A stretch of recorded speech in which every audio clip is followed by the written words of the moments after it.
tardes, tardes hora chilena. No sé en qué otro lugar, si están en otros lugares, digamos, a lo mejor es mañana o noche. No sé. Eh, bueno, somos Fernando Nasibia, en mi caso, y Francisco Marambio, y somos profesores del Instituto de Filosofía de la Universidad Católica de Chile. Vamos a presentar el taller Cuestiones Éticas en la Alimentación. El taller, a ver, a rasgos generales es un taller, digamos, de deliberación, un taller para poder analizar algún caso con herramientas bastante amplias. No es particularmente un taller técnico, sino que es un taller que está pensado para personas o sea, que no tienen una formación ética muy avanzada, eh, pueden, sino que la idea es que cualquier persona pueda acceder a pensar estos temas desde el punto de vista ético, independientemente de su formación, ¿ya? Y esto fundamentalmente bajo la premisa de que la ética no es una cuestión o sea, el estudio de la ética sin duda es una cuestión de especialistas, pero la ética, el fenómeno moral sin duda que no, que ahora que nos compete, es una situación que nos compete a todos, ¿ya? Eso por mi parte, Francisco. Gracias, Fernando. Bueno, por supuesto, les doy la bienvenida a todas y a todos a este taller. Como bien decía Fernando, nos vamos a orientar desde una perspectiva muy práctica, es decir, como tratar de entregarles algunos elementos para la deliberación ética. Por supuesto que los temas de alimentación van a estar incorporados en este taller. Ahora les vamos a mostrar un pequeño mapa o esquema sobre lo que vamos a hacer. Se los paso a mostrar a continuación y les hacemos algunos comentarios sobre esto. Bueno, vamos a mostrarles primero una introducción al problema ético de la alimentación, señalando quizá algunos aspectos centrales y algunos temas de discusión que están acá en esta cuestión, en esta temática. Luego, cuando nos referimos a aspectos metodológicos, básicamente lo que les vamos a mostrar son los modelos éticos de análisis, de tal manera que ustedes también puedan tener elementos para la deliberación ética. Quizá alguien ya conoce algunos de estos aspectos metodológicos y, por supuesto, eso va conectado con los marcos éticos de referencia, ¿cierto? Que son estos grandes modelos de la ética. Si los conocen, muy bien. Si no los conocen, por cierto, también nosotros podemos ahí darles algunas indicaciones muy generales. Y finalmente vamos a dedicar la mayor parte del taller a la discusión de casos. Fernando ha preparado ahí un documento que se los vamos a compartir. No sé si tú lo quieres compartir por el chat o hay un Drive, me parece que también teníamos esa opción. Ustedes van a trabajar sobre estos casos y luego... ¿Sí, Fernando? Y ahí les voy a dejar el link del Drive, Google Drive, para poder descargar el documento con los casos, ¿no? Perfecto. Y bueno, tal como decía, después de que ustedes puedan trabajar con estos casos, leerlos, comentarlos también, hacemos una sesión de plenario al final, donde nosotros también entregamos algunas visiones sobre estas temáticas. ¿De acuerdo? Esa es un poco la estructura, pensando, por cierto, bueno, que este es un taller de enseñanza de ética, y en este caso va a estar aplicado a cuestiones de la alimentación. Fernando, ¿tú quieres agregar algo sobre eso? No, estoy ok Perfecto. con el tema. Ahí veo que Fernando ya les compartió por el Drive, o sea, por el chat, perdón, el Drive con los casos. Si quieren pueden descargarlo mientras tanto, nosotros vamos hablando y luego... No, me equivoqué. ¿No? No, me equivoqué. Entonces, no he dicho nada, ese no es el... No he dicho nada. Les mandé una clase, nada que ver, perdón. Les mandé una clase, así que voy a eliminar el link. Es que estaba subiendo una clase y les mandé una clase, ¿ya? Son, de ética para los constructores. son Así cosas que que, pasan en vivo. a ver, ¿se puede enviar por acá o no? O si no, busco de nuevo el Sí, link. se puede enviar el archivo directo por el chat, Fernando. Ah, excelente, ya, entonces ahí está, porque mira, Google Drive. Google Drive aparece, a ver. También está la opción. No, voy a meterme entonces al Drive. pero comencemos nomás, porque ahí yo, mientras tanto, mientras tú hables, yo voy a encontrar el documento, ¿ya? Bien, bien. Mientras Fernando ahí termina de encontrar el documento, ustedes me van comentando también por el chat, o si quieren pueden hacerlo por micrófono, si se escucha bien, si van siguiendo lo que vamos presentándoles. Y queríamos comenzar, tal como dice acá en esta pequeña indicación o estas pequeñas indicaciones, queríamos comenzar presentándoles el problema ético de la alimentación o, si lo prefieren, las diferentes facetas que tiene este problema ético. Aquí pusimos 5 temas o subtemas que surgen de las cuestiones de la alimentación, pero en realidad hay algunos otros, y ahora solo les queremos mostrar cuáles son los más importantes. Los casos que seleccionamos con Fernando para analizar en conjunto claramente tienen que ver con algunos de estos puntos. Por lo tanto, esta es como una hoja de ruta muy general, pero para que ustedes vean cuál es el problema que hay detrás de la alimentación.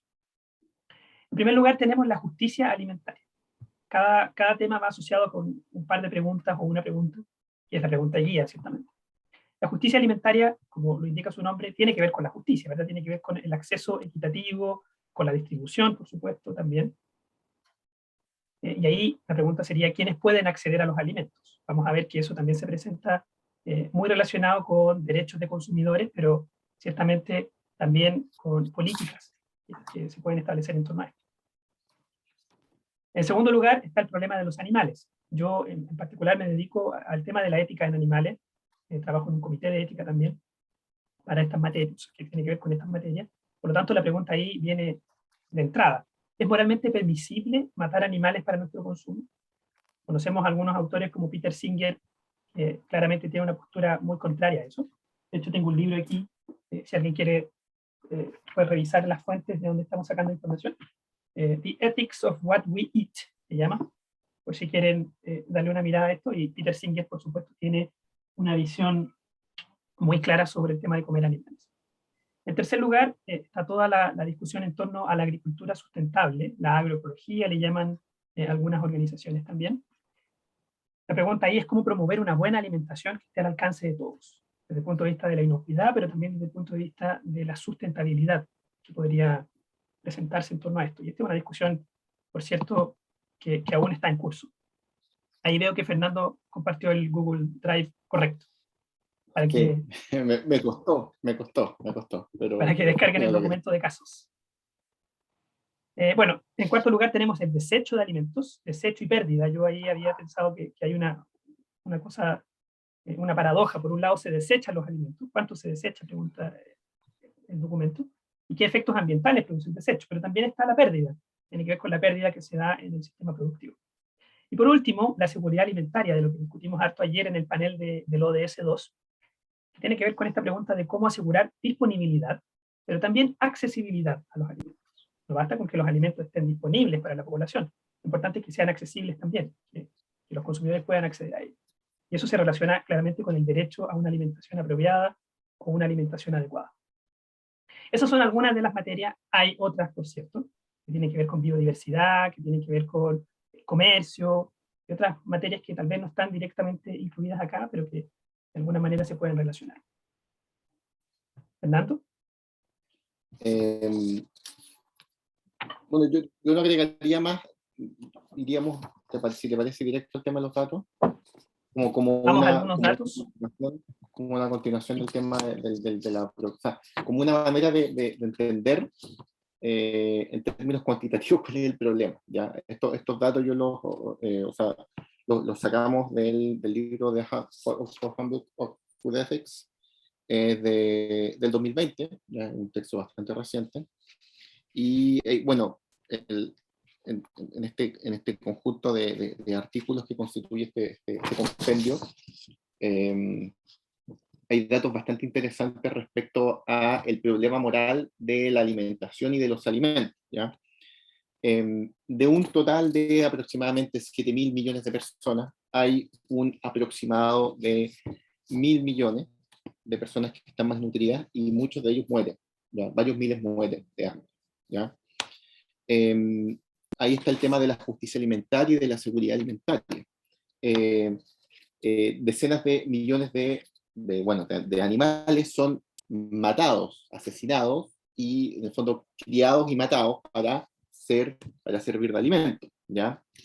Cifras respecto a esto, o sea, aquí el libro habla de los búfalos, que son matados para comer, decenas de millones, cientos de millones de ovejas y vacas, miles de millones de cerdos y pollos, ¿ya? O sea, el problema de la del comer animales, ¿ya? O sea, de la permisibilidad moral de matar los animales para consumirlos, ¿ya? Ahora, pero también surge el problema respecto de la agricultura, ¿ya? La agricultura, el cultivo de vegetales para el consumo, ¿ya? Hay aproximadamente 5.000 millones de cultivos en el mundo, incluyendo cereales, vegetales y frutas, con un impacto importante de esa industria en el medio ambiente. Está el tema del desecho de los alimentos. Un 30% del arroz cultivado se desecha y un 50% de la fruta. Un 40% de los alimentos en Estados Unidos se desechan, según algunos de estos artículos que aparecen en el compendio. Un 10 a un 15% de las emisiones de gases de invernadero son producto de la agricultura animal, versus un 2% de las emisiones de tráfico aéreo, ¿ya? Y el tráfico total, incluyendo aéreo, trenes, autos, etcétera, llega al 10%, ¿ya? Entonces, es una emisión importante el cultivo de animales para su consumo, una contribución importante a los gases invernaderos, ¿ya? También, desde el punto de vista de la justicia laboral, de la dignidad humana, hay entre un 25 y un 70% del trabajo agrícola se realiza por inmigrantes ilegales. Un 70% del agua para el uso humano, que podría servir para el uso humano, se utiliza para el trabajo agrícola, ya para la agricultura. Y esto aumenta en un 85% en los países desarrollados, ¿ya? Considerando que cada vez se vuelve más complejo el tema de tener agua a disposición para el consumo, ¿ya? Siendo Chile, por supuesto, hace poco vi un mapa, está entre los lugares más duros o sea, que se proyecta como con mayores dificultades para el tema de la disposición de agua, ¿ya? Los sistemas agrícolas cubren el 38% de la tierra libre de hielo. Un 25 o un 27% de las emisiones de metano de los vertederos que se van, o sea, un 25 o un 26% de las emisiones de metano son emitidas por los vertederos. Y de esas emisiones hay una parte importante que se genera por los desechos agrícolas. Y de hecho, aproximadamente un 72% de esa emisión tiene que ver con desechos agrícolas, ¿ya? Entonces, hay una serie de cuestiones de orden cuantitativo que son de la mayor relevancia para efectos de comprender el problema moral, o uno de los diversos o varios de los problemas morales que están presentes en el ámbito de la alimentación, ¿ya? Ahora, por supuesto que nosotros no nos vamos a centrar en todos ellos, vamos a centrarnos particularmente en 3 de estos problemas que mencionó Francisco en un inicio. En primer lugar, la justicia alimentaria, y para eso discutiremos un caso del precio de los alimentos. Vamos a discutir el tema de comer animales, y en particular vamos a discutir el caso Peirina. Y en tercer lugar vamos a discutir el tema de la agricultura sustentable con el caso del arroz dorado, ¿ya? Ahora bien, antes de discutir o entrar a discutir los casos, y para esto por supuesto que es muy importante la participación, la discusión y la conversación que podamos tener, vamos a presentar un esquema general, vamos a hacer una breve presentación de lo que son, por una parte, los aspectos metodológicos que vamos a utilizar, y en segundo lugar, los modelos éticos de deliberación, ¿ya? Los marcos éticos de referencia, que nos van a ayudar, que nos van a guiar a poder comprender, analizar éticamente esta situación. ¿Cuáles son los aspectos metodológicos? ¿Qué tipo de metodología vamos a utilizar? Desde el punto de vista de las éticas aplicadas, siempre había una distinción o una disputa entre, por una parte, el tema de, o sea, cómo vamos a lidiar con las circunstancias concretas, cómo las teorías éticas lidian con las circunstancias concretas de las que se supone algo deberían decir. ¿Ya? Sí, la ética algo debe decir de la alimentación, algo debe decir de injusticia, algo debe decir de todos los problemas éticos que aparecen y de algún modo que se le pide a la ética que se pronuncie, ¿ya? En ese sentido, hay varias maneras de adoptar o de relacionar ética y el problema concreto, ¿ya? Hay tres modelos fundamentalmente, de los cuales nosotros vamos a ver el tercero, ¿ya? El primero es el modelo top-down, es decir, tengo principios generales y los aplico al caso, ¿ya? Eso es lo más, podemos decir, lo más tradicional, ¿ya? Tenemos el modelo top-down, o sea, perdón, bottom-up, que sería, vamos a entrar en el caso concreto, y después de eso vamos a ver cuáles son los principios que abordan o que de algún modo rigen ese problema, ¿ya? Y en tercer lugar tenemos el modelo de equilibrio reflexivo, ya que podemos decir que es un justo medio, digamos, entre estos dos. ¿Sí? Vamos a partir de principios generales, vamos a aplicarlo al caso, pero no nos vamos a quedar ahí, sino que el caso de algún modo también nos puede llevar a ajustar estos diversos principios que nosotros asumimos en primer lugar, ¿ya? Como principios importantes para aplicar al caso, y vamos a establecer un equilibrio entre lo que nos dice el caso con los principios generales, ¿ya? Entonces, la aplicación del modelo de equilibrio reflexivo, que sería la tercera alternativa, tiene una parte que podríamos, utilizando la terminología que ya se ha mencionado, una parte del top, o sea, de arriba hacia abajo, en fondo, que está fundamentado en los principios éticos generales, una parte baja, el bottom, ¿ya? O el down, ahí yo le puse top down, pero en el fondo decía bottom, ¿ya? Que tiene que ver con decir los casos concretos, y luego una síntesis, ¿ya? Una síntesis que tiene que ver con este equilibrio, ¿ya? Entonces la metodología va a ser, vamos a ver los modelos de liberación moral, los fundamentos éticos generales, vamos a analizar el caso concreto desde por una parte, nuestras intuiciones morales, pero por supuesto también desde estos fundamentos éticos, y luego vamos a buscar un equilibrio entre estos fundamentos éticos y lo que el caso nos sugiere de manera más o menos intuitiva, ¿ya? Entonces, ese va a ser el aspecto, como la metodología que vamos a utilizar. ¿Y qué implica esto? Implica que nosotros no tenemos conclusiones predeterminadas, ¿ya? La idea es que podamos discutir y dialogar y en cierto modo consensuar ciertas conclusiones, ¿ya? Por eso el ejercicio que vamos a hacer ahora implica de algún modo un diálogo relevante, ¿ya? Ahora, esos son los aspectos metodológicos. ¿Cuáles son las teorías éticas o los fundamentos éticos generales que vamos a tener presentes para establecer este ejercicio? Eso es lo que viene ahora. Coloquémosle algunas definiciones entonces, Fernando, precisamente para armar el top, como dices tú, ¿cierto? Los principios, luego ustedes van a analizar los casos y finalmente los discutimos en conjunto para llegar a este equilibrio del que hablaba Fernando. Partamos con algunas definiciones muy básicas, yo voy a tratar de ir rápido en esto para que nos alcance el tiempo. ¿Qué entendemos por ética? Me imagino que muchos de ustedes lo saben, es una rama de la filosofía que plantea una reflexión crítica y sistemática, eso es muy importante, o sea, no es una cosa así como mera opinión, tratamos nosotros de generar un sistema que tenga que analizar básicamente o enjuiciar críticamente los problemas morales, valores, códigos, acciones, etc. Adela Cortina y otros autores le llaman filosofía moral a esto, ¿verdad? Cuyo propósito es elaborar una moral crítica. Y nosotros, con Fernando, me imagino que muchos de ustedes también estamos comprometidos con esa tarea de enjuiciar críticamente nuestra realidad. Ahora, ¿qué evaluamos al momento de evaluar la ética? Como propuesta, podemos tomar esto que se conoce como la teoría de la acción, que desarrollaron los medievales hace ya varios siglos. En principio, habría que tomar en cuenta la acción misma. ¿Qué se realizó y quién realizó tal acción? ¿Verdad? Las acciones siempre son realizadas por sujetos conscientes voluntariamente.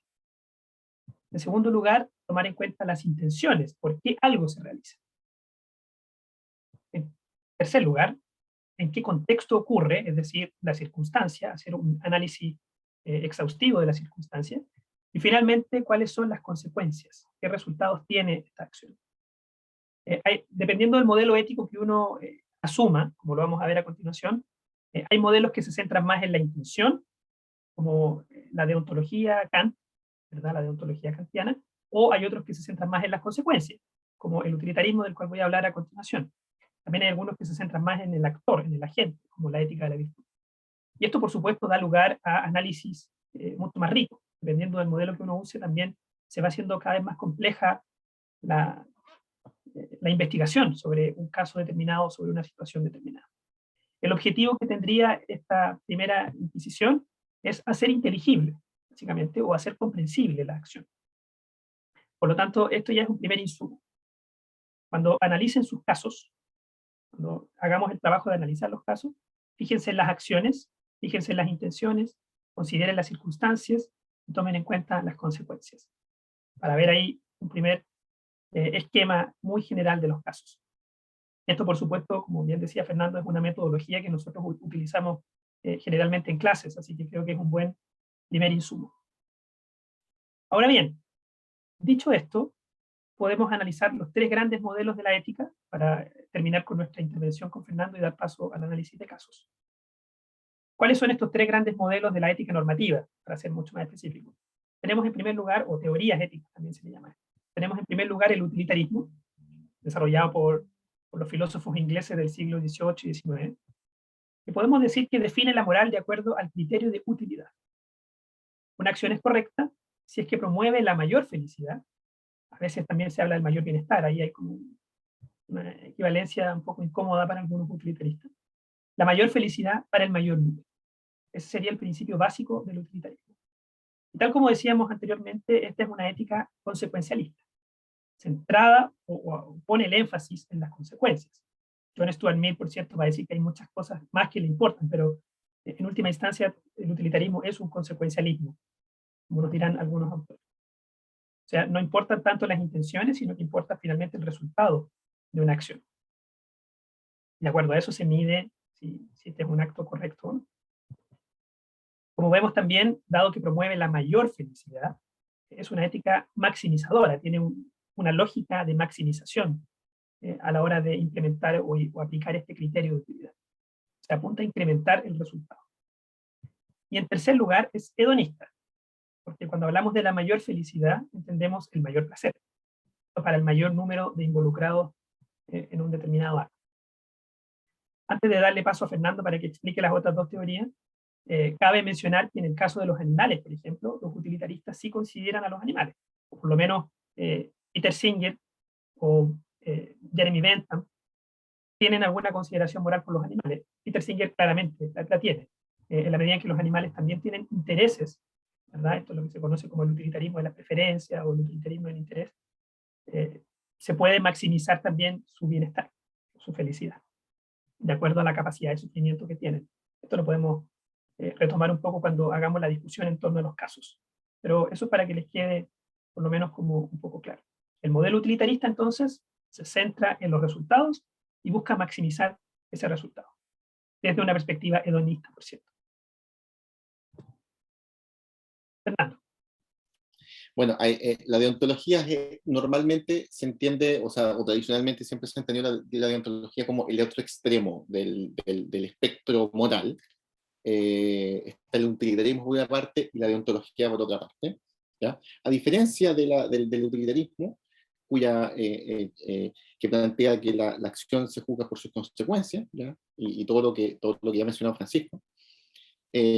Una acción, un mismo tipo de acción podría ser bueno o malo dependiendo de las consecuencias. O sea, mentir podría estar bien o estar mal dependiendo de las consecuencias que se generen, ¿ya? Por el contrario, en la deontología, de lo que se busca es, al menos en la deontología kantiana, que es la forma más tradicional de la ética deontológica, busca, el valor moral de una acción depende de sí misma, de la misma acción, del mismo tipo de acción, ¿ya? Y esa acción va a estar, va a ser correcta o incorrecta, según si en el fondo se cumple, o sea, si cumple con un criterio que se llama el denominado imperativo categórico, ¿ya? Por ejemplo, ¿ya? Si una acción uno puede decir que es universalizable o no, ¿ya? Si es una acción que uno puede decir que constituye un deber universal o un deber absoluto, o si es una acción que sí trata a la persona como fin en sí mismo o no, ¿ya? En ese caso una acción va a ser correcta o incorrecta según si trata a la persona como fin en sí mismo o no, ¿ya? De ahí que hay una dimensión sumamente universal de cada una de las acciones que podemos decir que son acciones de tipo moral, ¿ya? Y en ese sentido se transforman en una suerte de deber, una obligación moral en un sentido fuerte, categórico, ¿ya? No podemos decir lo mismo en el caso del utilitarismo, ¿ya? Una misma acción, puede ser correcta o incorrecta dependiendo de si genera mayores o menores consecuencias, mejores o peores consecuencias. En cambio acá podemos decir que, al menos de la deontología kantiana, mentir, por ejemplo, siempre va a estar mal, ¿ya? Porque es una forma, porque no es una máxima universalizable, como diría acá, o porque instrumentaliza a las personas, como porque trata a la persona como mero medio, no como fin, ¿ya? Entonces, podemos pensar más bien este contraste, creo yo, entre, por una parte, deliberar en torno a las consecuencias o deliberar en torno a si hay cierto tipo de acciones que son buenas o malas en sí mismas. Yo creo que por ahí podemos captar la esencia, creo yo, de estas dos teorías contrapuestas, ¿ya?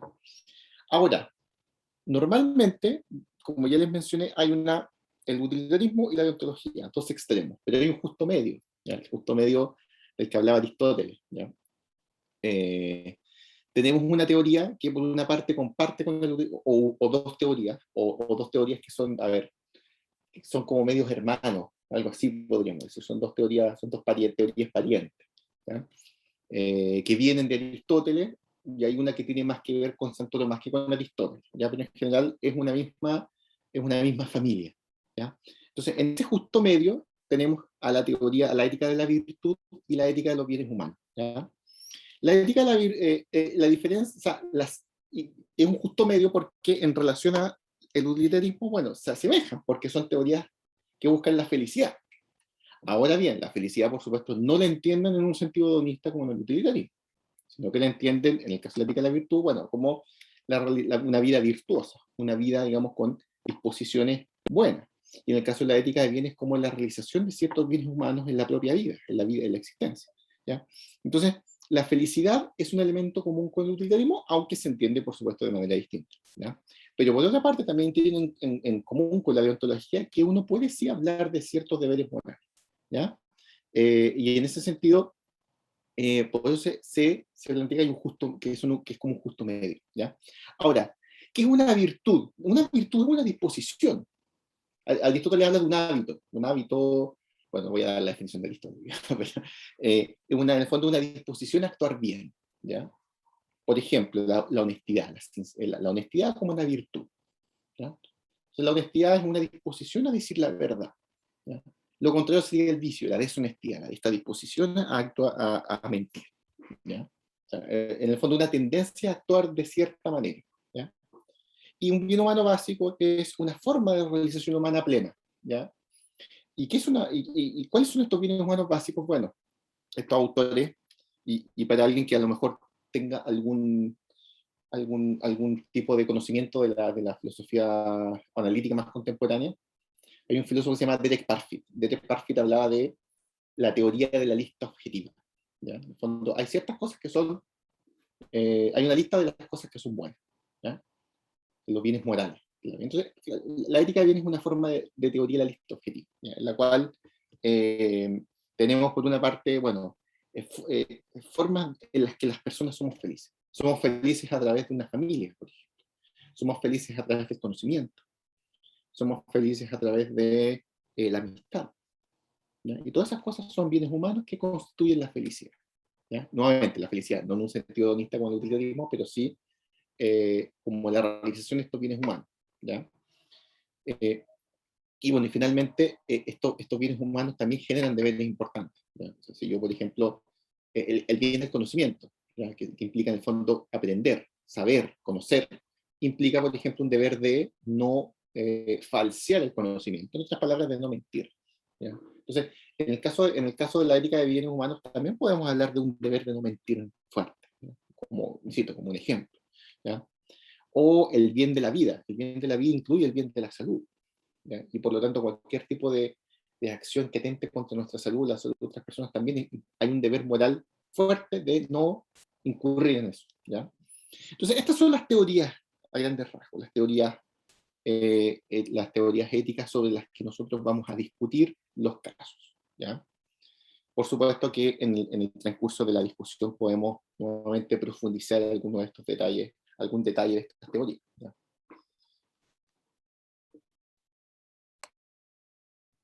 Perfecto. Creo que quedó más o menos claro cuál es el modelo que estamos utilizando para analizar.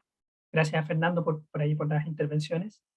Yo preguntaba ahí en el chat si se iba entendiendo bien, si ustedes van siguiéndonos. Y ahora me gustaría que pasáramos, bueno, a menos que tengan alguna pregunta o algún comentario sobre lo que mostramos ahora. Tenemos básicamente tres formas de abordar esto, estas tres aproximaciones grandes: el utilitarismo, la ética del deber o de ontología, y esta última ética de la virtud o de los bienes, dependiendo de cómo se enfatice.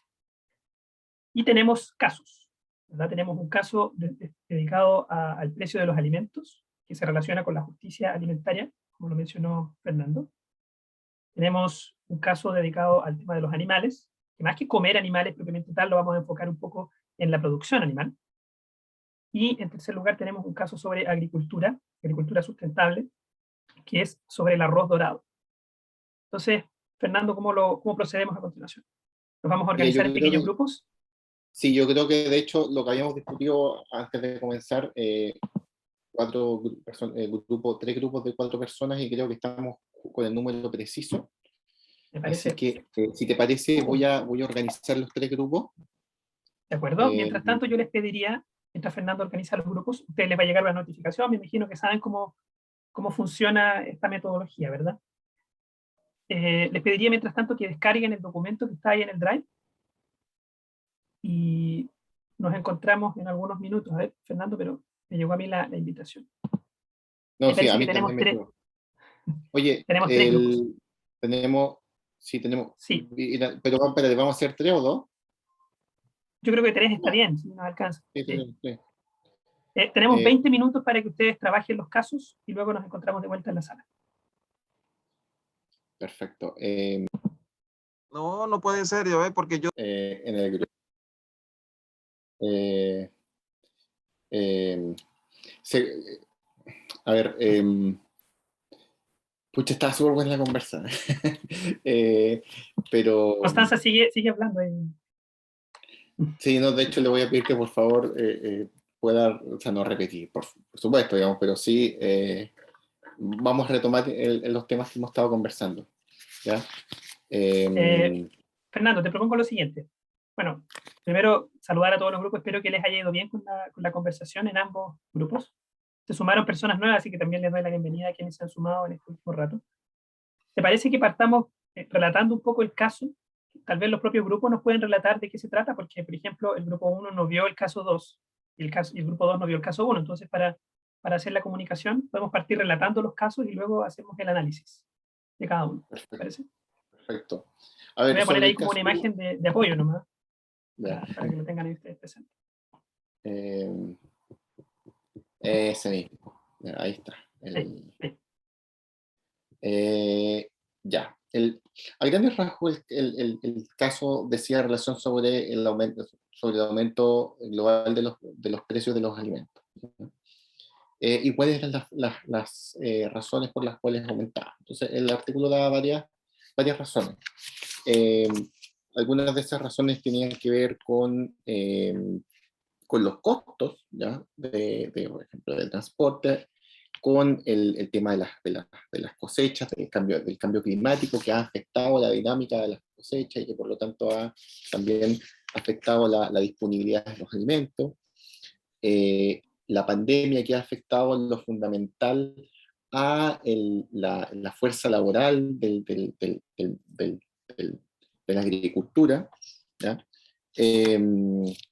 Y fundamentalmente también cuestiones de orden económico que dicen relación con la inflación, cuando el precio de los alimentos aumenta más rápido que los salarios en virtud de la inflación, entre otros factores, ¿no? O sea, hay factores que influyen, la inflación es uno de ellos en el alza de los alimentos, pero al mismo tiempo también otro tipo de factores como los que ya mencioné, ¿ya?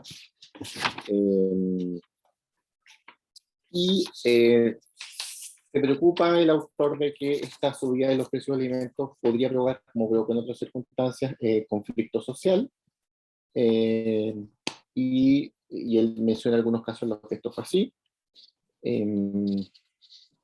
y que gran parte de los aceites, entre otras cosas, digamos, lo que era ciertos productos alimenticios se empezaron a utilizar también en virtud de otros fines, ¿ya?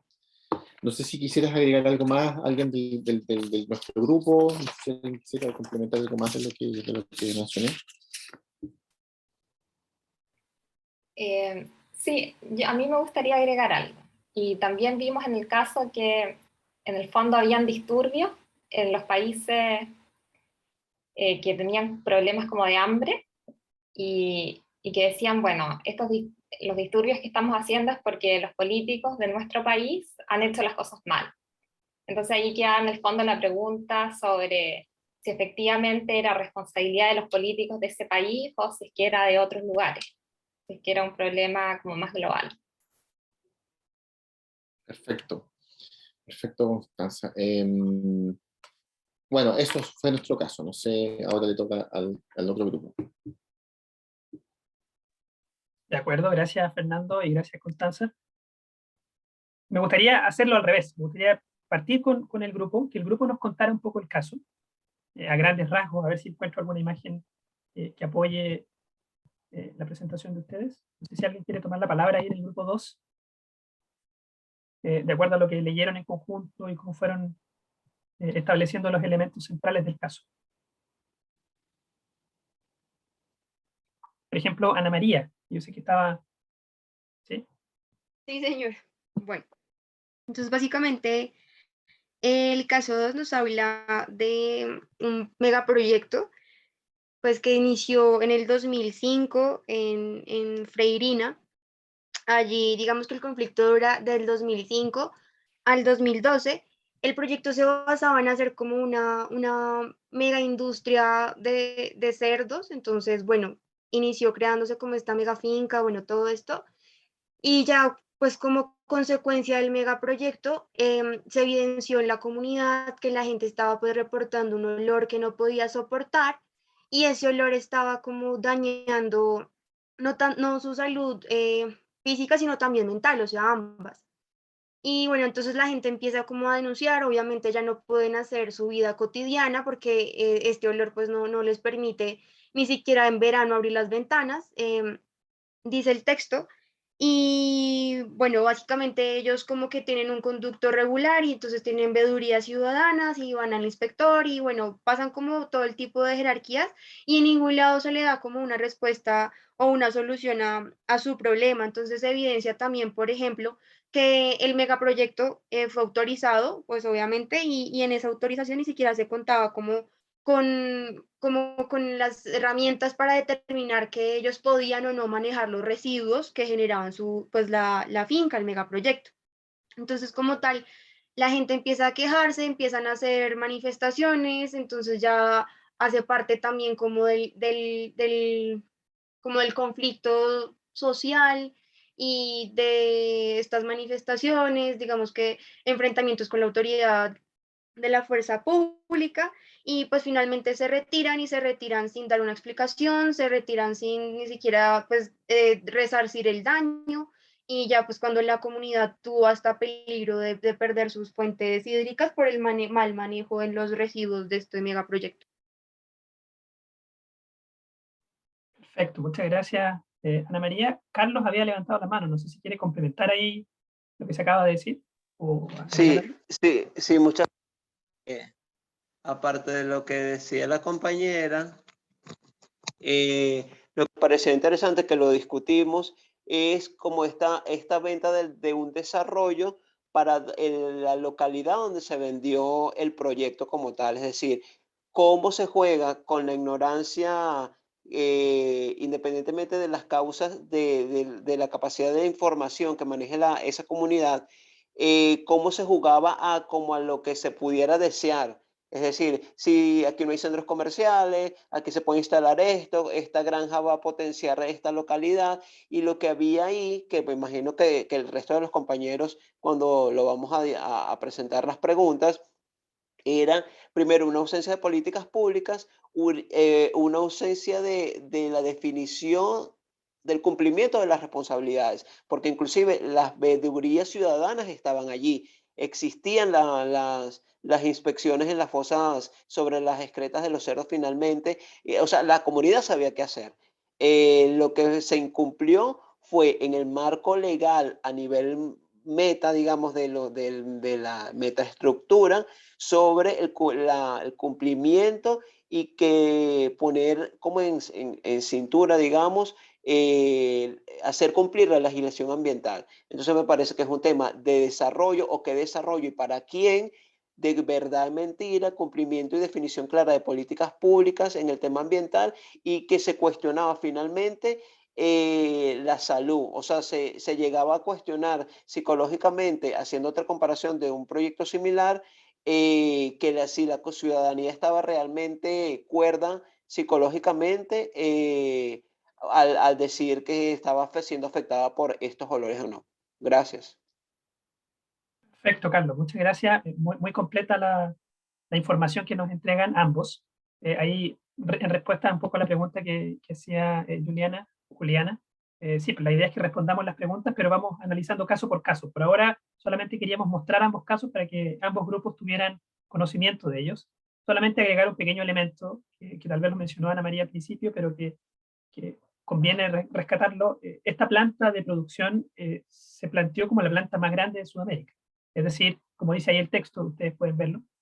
Por lo tanto, el aporte de producción de carne era altísimo.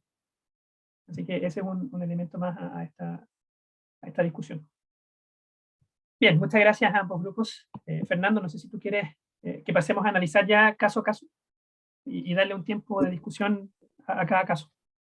O sea, nosotros conversamos muy en general, digamos, muy en general. Así que no sé si alcanzamos a responder las preguntas. Más Pero podemos precisamente. orientar un poco la respuesta de esas preguntas, ¿les parece? Sí, o sea, a ver, yo diría que nosotros acordábamos, digamos, de que era un tema bastante, de muchas variables, y de hecho la última parte de la conversación radicó en si esta multiplicidad de variables que tienen que ver con la pandemia, con el cambio climático, con una cuestión también de la política económica, tiene que ver con la inflación, por ejemplo. En el fondo, en algún sentido podríamos reducir todo eso a un problema. ¿Ya? Y podríamos de algún modo pensar en algún tipo de responsable, ¿ya? Porque en el fondo, la pregunta en el fondo era, o sea, comenzamos desde la pregunta número 3, ¿cuáles son los involucrados y cuál es su responsabilidad? Entonces, la última parte de la conversación radicó en el fondo pensar a lo mejor buscar un criterio o algunos criterios y algunos responsables, y ahí yo sugerí, y ahí esto precisamente el momento en el que estamos conversando cuando terminó la actividad, era, bueno, no podría a lo mejor no podríamos decir que en el fondo la responsabilidad, en el caso que analizamos nosotros, que la responsabilidad no fuera de los países ricos, ¿no? Porque claro, el cambio climático, en el fondo, ¿quién es el principal responsable? Los países ricos. Eh, a propósito de la pandemia, digamos. O sea, claro, la pandemia empieza y nadie sabe nada de la pandemia y nos afecta a todos por igual. Pero después que hay vacunas, hay algunos que tienen más vacunas que otros. ¿Sí? ¿Y quiénes son los que acumulan las vacunas? Los países ricos. ¿Ya? Y bueno, quienes además tienen el poder de poder influir en la política exterior a propósito de los conflictos que ahora tienen en el caso, los países ricos. ¿Ya? Entonces, podríamos en el fondo reducir el problema a una cuestión de países ricos, en el fondo los países ricos ser los problemas, y ahí estábamos, y ahí estaba Constanza, en el fondo, creo yo, contestándome esa idea. No sé si quisieras agregar algo a Sí, propósito. sí, estuvo muy buena la conversación. Claro, en el fondo llegamos como a dos consensos. Uno, que el problema era global, y el segundo, que efectivamente, como decía Fernando, que la responsabilidad era de países ricos. Ahora, en el caso, algo que quizás no les contamos es que habían distintos motivos que llevaban al aumento de precio. Uno era la guerra, otro el medio ambiente, cambio climático, y el otro el COVID. Entonces ahí lo que estábamos conversando con Fernando es que quizás cada uno de estos temas eran bien grandes, o sea, el tema de la guerra y las implicancias, o el tema del medio ambiente, y que quizás cada uno de estos, y que quizás en vez de ver el tema como un tema de cambio de precio, podría verse podríamos en el fondo dividir el problema en problemas más pequeños. Entonces, por ejemplo, ver el tema del medio ambiente y cómo el cambio climático afecta el cambio de precios, o cómo la guerra afecta el cambio de precios. ¿Y por qué era importante hacer estas divisiones? Porque, bueno, quizás los principios o el benchmark en cada caso iba a ser distinto, o los motivos de las responsabilidades podían ser distintos.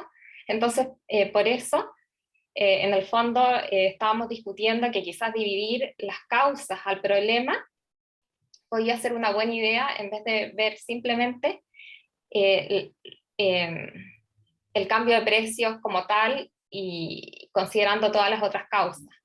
Eso fue lo que discutimos al final.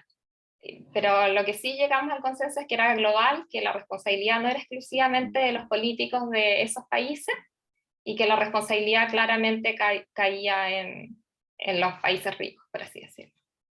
Ahora uno podría decir también, claro, que hay una dimensión del problema del hambre que tiene que ver con el tema de la pobreza, ¿ya? Claro. Y el tema de la pobreza también tiene que ver, en parte, con el modo en que ciertos países, ciertas sociedades se organizan políticamente.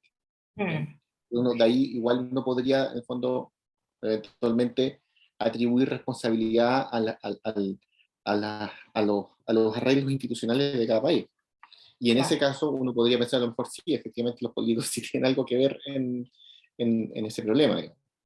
Claro. Ahora, yo tengo una pregunta para el grupo. Fernando, excluido de esto, porque también me gustaría escucharlos a ustedes. Perdón. ¿Qué rol juega en esto también las organizaciones internacionales? Es decir, estoy pensando en organizaciones, por ejemplo, como la FAO, como la ONU, pero también en otro tipo de corporaciones como la Organización Mundial de Comercio. ¿Cómo ven ustedes ese tipo de responsabilidades, más allá de los gobiernos o de los estados representados en los gobiernos? También hay instancias de multilateralidad, como suele decirse. Entonces ahí no sé si ustedes también vieron un poco ese rol, si se pueden establecer ciertos parámetros de responsabilidad. Por ejemplo, está Giancarlo también, está Angie, está Constanza. A mí me encantaría responder, pero no quiero tener el monopolio de la conversación. También, pero exactamente lo mismo que Constanza. No, pero lo que sí quería decir que cualquiera del grupo 1 o 2 pueda contestar. Sí, el grupo 2 también. Carlos, por ejemplo, acaba de levantar la mano. A ver, Carlos. Sí, gracias. Bueno, básicamente a mí lo que me parece que la institucionalidad, las agencias de cooperación han marcado una pauta, han definido una ruta, pero hemos visto recientemente en la COP26 que estos acuerdos no han rendido los frutos necesarios, es decir, no tienen vinculación. El Acuerdo de París no genera responsabilidades, los 17 objetivos de las ODS no vinculan, no obligan a los países. Es como, no sé, yo estoy haciendo un doctorado en desarrollo sostenible, o sea, es el área, me parece importante, pero esto termina convirtiéndose en un saludo a la bandera. Desde el informe de Brundtland hasta los ODS, crecimiento económico sigue siendo la punta de lanza y se le ha añadido otras categorías ambientales, sociales, que han suavizado el crecimiento económico, pero finalmente hemos visto las externalidades ambientales y sociales del modelo, y es el modelo que está mostrando sus efectos, digamos. Entonces, esta mañana en la mesa de desigualdades discutíamos con la profesora Jacqueline, bueno, en qué momento se consolidan los acuerdos económicos globales sobre los acuerdos sobre los derechos humanos. Entonces, más allá de que exista presión por los jóvenes, por los más vulnerables, más allá de que existan políticas públicas claras, definidas en nuestros marcos legales, finalmente el que sigue mandando la pauta es el modelo económico, crecimiento económico, Y bueno, por más que nuestras constituciones, la palabra desarrollo sustentable esté explícitamente descrita, no sé, 15 veces, 20 veces, alcemos la mano sobre los derechos humanos y sobre los ODS, el clima está diciendo otra cosa. Entonces me parece, yo no tengo la respuesta, pero me parece que es más preocupante, me parece que cada día la naturaleza está hablando más, que deberían ser más fuertes. Acaba de también ocurrir la cumbre de los sistemas alimentarios, que también, o sea, es un discurso lindo de todos los países miembros, pero finalmente hemos visto las tasas de subalimentación en el mundo tan altas y lo que esto significa para el desarrollo de cada individuo.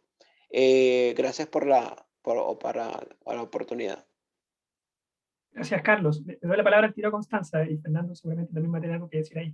Bueno, ayer en el panel sobre ODS 2, precisamente apareció este tema de la cumbre sobre sistemas alimentarios que se hizo en septiembre. Efectivamente, las cifras todavía no nos acompañan. De hecho, el último informe de la FAO al respecto es que nos retrasamos varios años en este objetivo de alcanzar hambre cero para el 2030. Probablemente no vamos a llegar ni cerca, o sea, se espera por lo menos unos 30 millones de personas más pasando hambre en torno a eso. Ahora, volviendo un poco a la intervención de Carlos, me llama la atención porque finalmente estamos como llevando esto hacia una temática como de ética del desarrollo, si interpreto bien las palabras de Carlos, ¿verdad?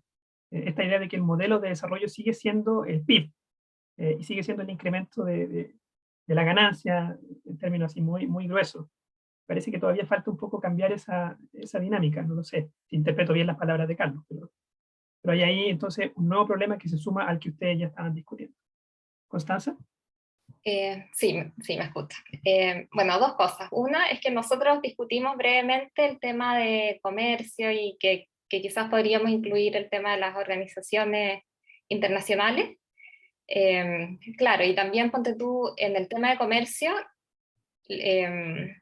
lo poníamos como un ejemplo, porque quizás las responsabilidades que surgen de comercio son más altas, son deberes de justicia que son más altos que deberes humanitarios. Y entendido como deber humanitario el deber de, por ejemplo, asistir a gente que está pasando hambre. Y otra cosa que se me acaba de ocurrir es que efectivamente, claro, como estos son deberes humanitarios, no necesariamente se gatillan por ser el causante del hambre o de que se esté violando un deber humanitario, sino que es general. O sea, creo que eso en la literatura de debate global está como un consenso en que esas responsabilidades existen y que pueden ir más allá de quién las causa, como lo decía Fernando ayer en su presentación.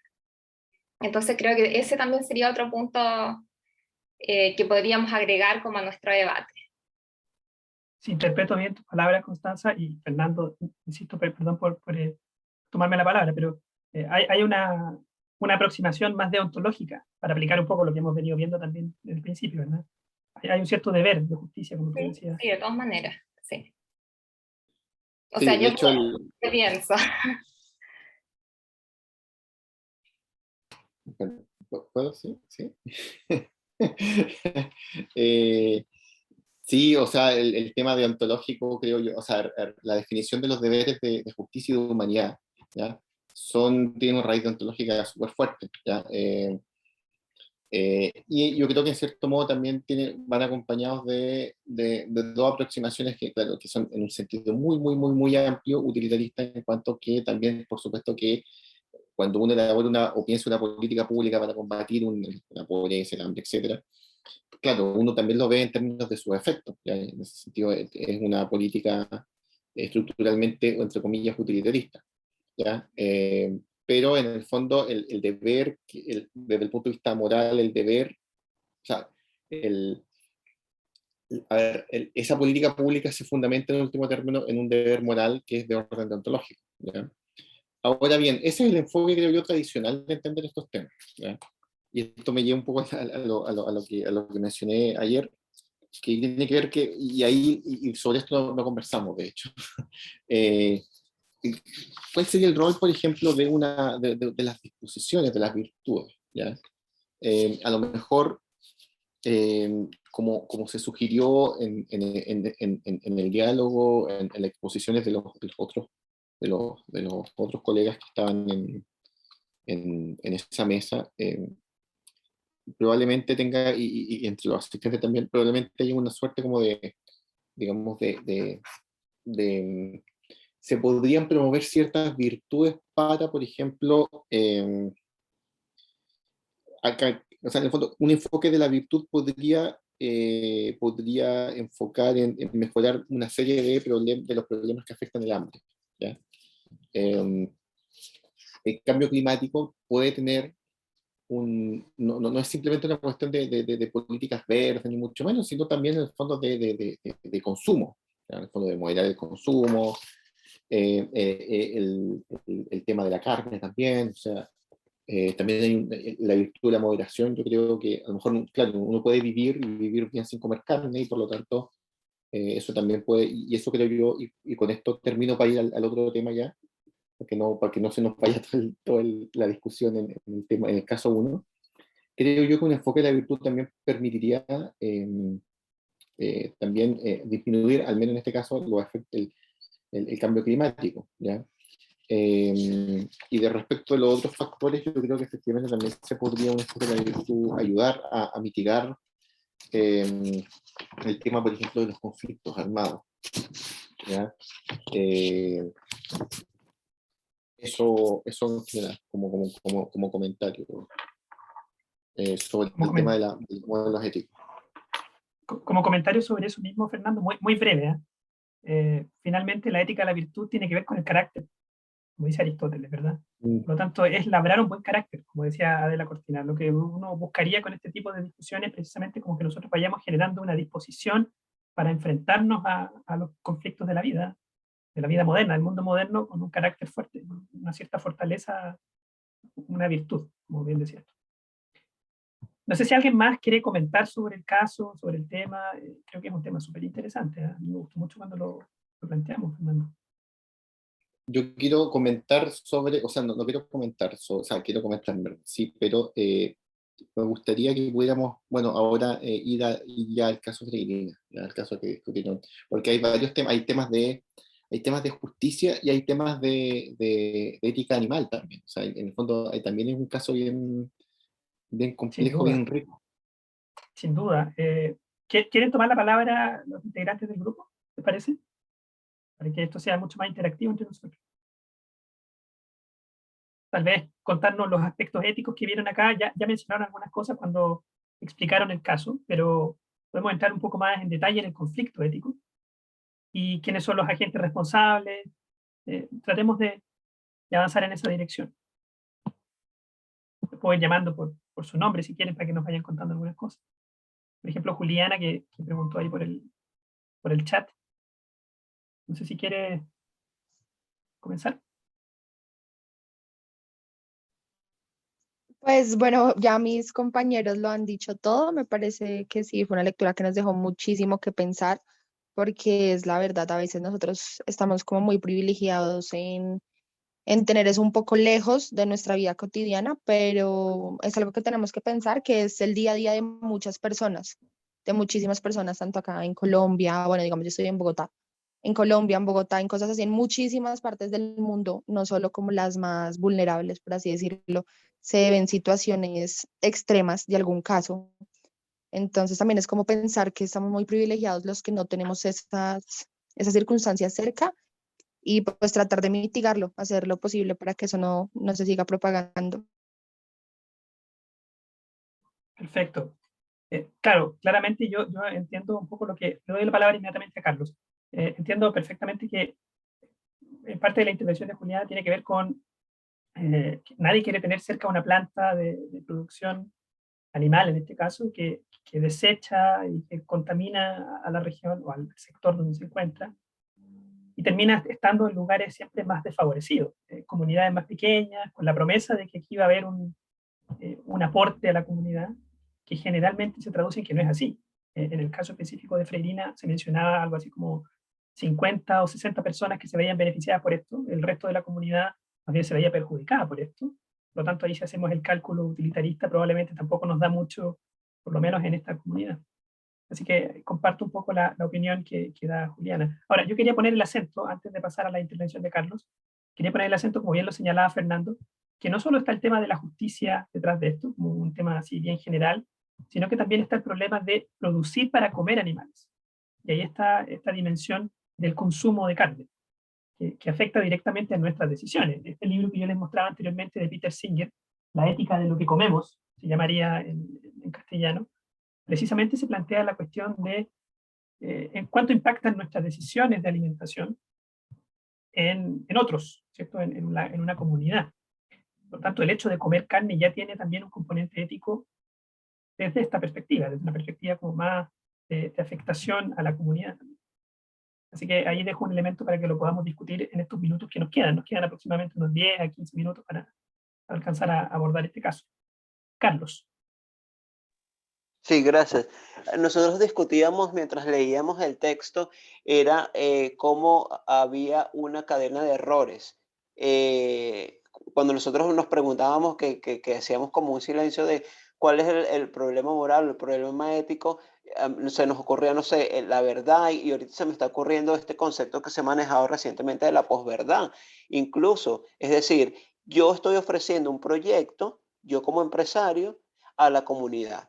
Tengo el visto bueno de la intendencia local o el gobierno local, porque sé que no hay una política ambiental seria que me obligue a mí a tener un territorio adecuado, porque de las fuentes de aguas y todo lo que trastocó el proceso productivo, digamos. Entonces, como el tema de verdad, cómo se vende un proyecto público, digamos, o sea, el tema moral de es cómo se están vendiendo los proyectos públicos o los proyectos de, más que de los proyectos públicos, es los proyectos que tengan impacto en la comunidad y con ese grado de envergadura, es decir, la planta más grande de Sudamérica, productor de carne de cerdo, independientemente a lo mejor sin verificar si la comunidad comía el cerdo, si podía acceder al precio de ese producto o los subproductos que se hacen a partir de ahí. Entonces, a mí, por ejemplo, me suena como el tema de la verdad, cómo se construye o cómo se asigna, se otorgan los permisos de los gobiernos locales, a quién se prefiere y el tema, a quién se beneficia realmente, con lo que tú decías de que, bueno, quién eran los beneficiarios directos y al final la cuenta daba negativo. Y también yo le sumo que, bueno, la gente tenía plata para comprar la producción de allí. A esa empresa le interesaba venderle a esa gente de ahí y a un precio preferencial. Había como una trazabilidad ambiental, un análisis de ciclo de vida del proceso productivo, sabía qué se iba a hacer con las excretas, sabía qué se iba a hacer. La gente estaba clara, la gente iba a hacer inspecciones y sabía que las excretas estaban mal almacenadas. Lo que estaba mal era una legislación ambiental seria, unos políticos que la cumplieran y unos empresarios que se encaminaran. Yo creo que la gente ya está más que clara y ya la presión más bien tiene que ser, o sea, que nos ayuden a hacer más de abajo hacia arriba, pero que los poderosos terminen de cumplir, encaminarse por el marco regulatorio, digamos. Es interesante lo que menciona Carlos, porque resalta algunos valores que los podemos considerar efectivamente éticos, ¿verdad? El valor de la verdad, que aparece relacionado probablemente con las virtudes, pero también se podría mirar desde una perspectiva como del deber, el deber de ser honesto, y finalmente el valor de la responsabilidad. Aparece asociado, me parece a mí, con la empresa, especialmente. O sea, esto es como un tema de ética de la empresa, si queremos mirarlo también desde una cierta perspectiva. Fernando, ¿tú quieres agregar algo ahí? Sí, un poco en la línea de lo último que mencionaste, y también vinculándolo con los modelos de liberación. Claro, a ver, el proyecto uno podría pensarlo como un proyecto, primero como si, desde un punto de vista utilitarista en un sentido amplio, ¿ya? En el fondo, si ayuda a las personas, si satisface los intereses de las personas, ¿ya? En general. Y la verdad es que la cuenta, como decía Carlos, sale negativa, digamos. ¿Por qué? Porque por una parte afecta a muchas personas que son que es el lugar donde está emplazada la planta. Y si uno toma en cuenta los intereses de los animales, ¿ya? Por supuesto que esto implica una cuenta muy negativa, ¿ya? Pero incluso asumiendo una concepción muy minimalista, ¿ya? En la cual estos intereses no existen, ¿ya? Yo creo que existen, pero vamos a asumir por hipótesis de que no existen. Igualmente se perjudica mucho a las personas, ¿ya?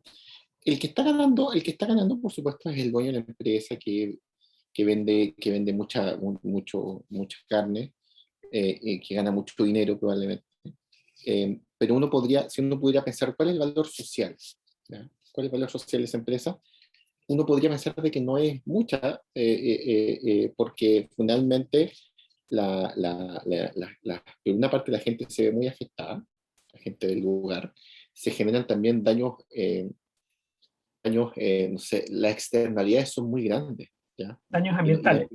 claro, estoy pensando como en una terminología un poquito más económica. Las externalidades son muy grandes, no se internalizan, eh, deberían internalizarse. Cuando se contaminan las napas, el olor putrefacto y todas las cosas que están involucradas. Eso es una parte. Del punto de vista de la empresa, a mí me parece también que el punto de la responsabilidad empresarial es un caso bastante ilustrativo de la irresponsabilidad empresarial, ¿ya?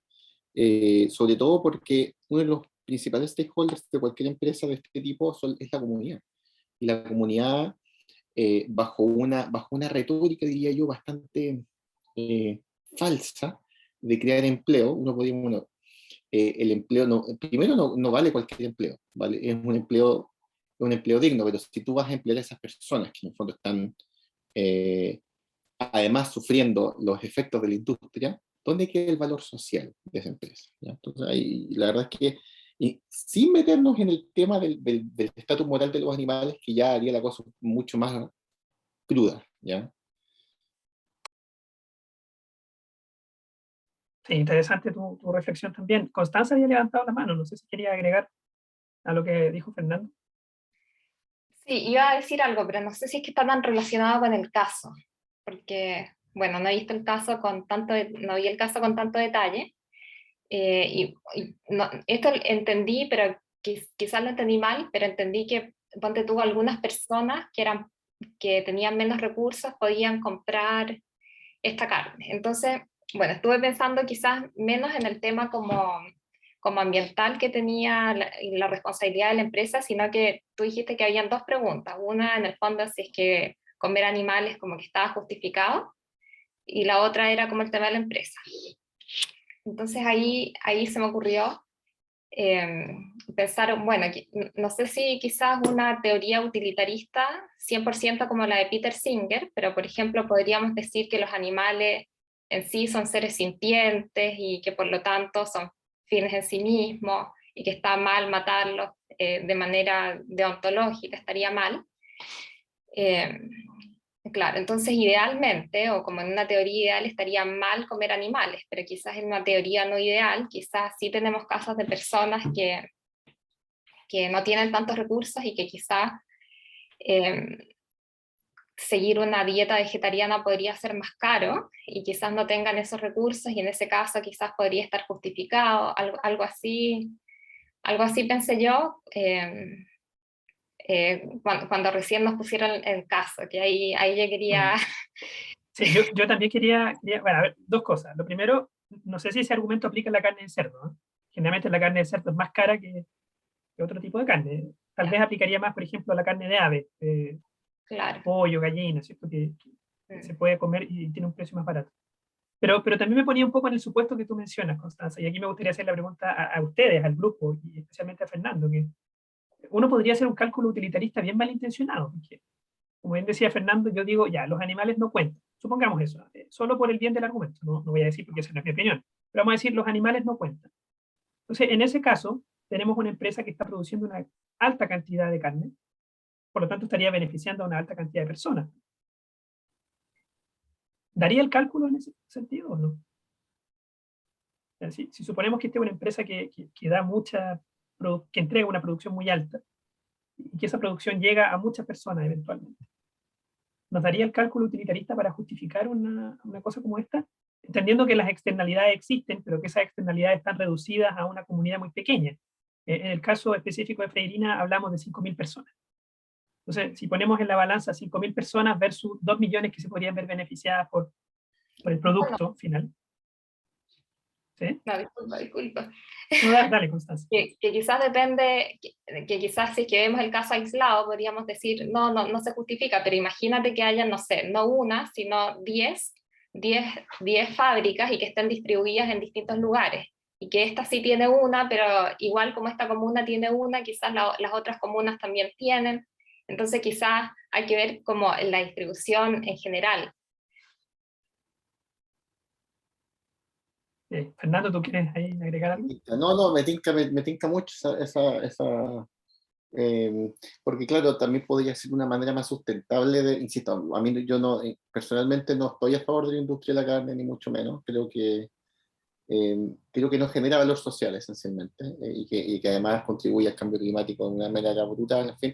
Pero independientemente de eso, quizás sea una buena manera pensar la industria, bueno, en este caso la industria de la carne, de una manera más descentralizada, y quizás eso también aminore el efecto del cambio climático. No sé. ¿A qué te refieres con descentralizada, Fernando? No en Que no sea la planteles. planta más grande de Sudamérica, sino que sea la planta de Casablanca. Bueno, La planta tú sabes que, me imagino que también lo sabe el resto, pero parte de la discusión viene precisamente en torno a los animales, me refiero. Viene precisamente, y Peter Singer es el primero en decir esto, pero después se le suma Tom Regan y otros autores que con el tiempo han ido sumando críticas, viene en torno a la producción masiva de carne. Finalmente el tema está puesto, el acento está puesto en los grandes planteles, como los de producción de pollo, producción de cerdo, qué sé yo. Y incluso Peter Singer, sobre su base utilitarista, podría llegar a decirnos que comer animales per se no es malo, el asunto está en cómo se produce esa carne, ¿cierto? Si se produce a través de sufrimiento o de externalidades, como tú mencionas bien, que podrían ser muy nocivas. Y esto entonces ha abierto la puerta, ojo, lo digo así muy tentativamente, a prácticas como los huevos de gallina feliz, o huevos criados de manera más humanitaria. O sea, hay toda una línea como de bienestarismo que se la juega básicamente por mejorar las condiciones en las que se está produciendo. Ahora, eso no quita el problema, ciertamente se queda abierta la pregunta de si es moralmente correcto comer animales. Pero por lo menos, mirado desde una lógica más utilitarista que está centrada en las consecuencias, tal vez esto tendría menos consecuencias negativas. Se aminora el costo de esas externalidades. No lo sé, yo no tengo una opinión sobre ese punto, me gustaría simplemente dejar planteado el tema ahí. Pero claramente eso también es parte de la discusión actual en torno a los animales. Tenemos por un lado los abolicionistas, así tipo Peter Singer, que dicen, no, aquí no hay ningún tipo de explotación animal, pero también están los bienestaristas, que se la juegan más por incrementar o mejorar las condiciones de vida buenas de los animales. Ahí hay que ver en cuál de esas vertientes uno se siente más cercano, probablemente por motivos éticos. No sé si alguna pregunta o algún comentario antes de terminar el taller. ¿Algún No sé comentario de si ustedes ahí por el chat o por micrófono?